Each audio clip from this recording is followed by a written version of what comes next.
Okay, solve by completing the square. 2x squared plus 5x minus 1 equals 0. First step that you do is you get the constant coefficient on the other side of the equal sign, so I'm going to add 1 to both sides. And I will just get it equals 1 on the other side. Second thing you have to do is make sure the coefficient in front of the x squared is 1. So I will have to divide everything by 2. I will end up with x squared plus 5/2 x equals 1/2.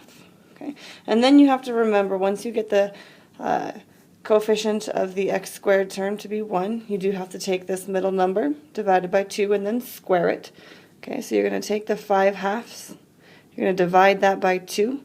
That's the same thing as 5/2 times 1/2, right? And then that'll give you the 5/4, and then you square it. So 5/4 squared is going to give you the 25/16. So 25/16 is what you're going to add to both sides of the equation. So let's write what we had one more time.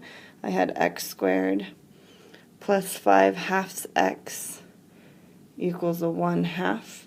And then what we added to both sides of the equation is the 25/16. Make sure that you do this to both sides of the equation. Always have to do whatever you do to one side of the equation, you have to do to the other. All right, and then you can go ahead and factor, okay? It's difficult to factor with fractions, so you can remember the fancy little trick, and that trick is that this turns into whatever number you got before you squared it is what's going to go here. So let's write that out. This will become x plus 5/4 squared. That was the entire left side of the equation factored. Equals, and then now adding the right hand side, you can add those two fractions, you'll have to find an LCD, etc., and you should get 33/16. Okay. Alright, so that's the equation we have now. We have x plus 5/4 squared equals 33/16. Then you can use the square root property. So when you take the square root of both sides, I guess I could write that out, take the square root of both sides, and that's what's going to give you that plus or minus that we've talked about. So I'll have the x plus 5/4 equals plus or minus. Now the square root of 33, we don't know. You can try to break it up, it still wouldn't work. However, the square root of 16, you do know, so that you can simplify right away.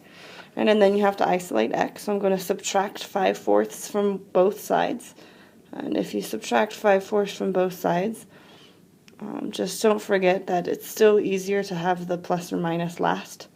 Okay, that'll always work out a little bit smoother.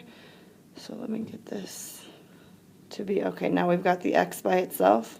We've got the negative 5/4, so I'm going to put that in front. And then the plus or minus square root of 33/4. Ta-da!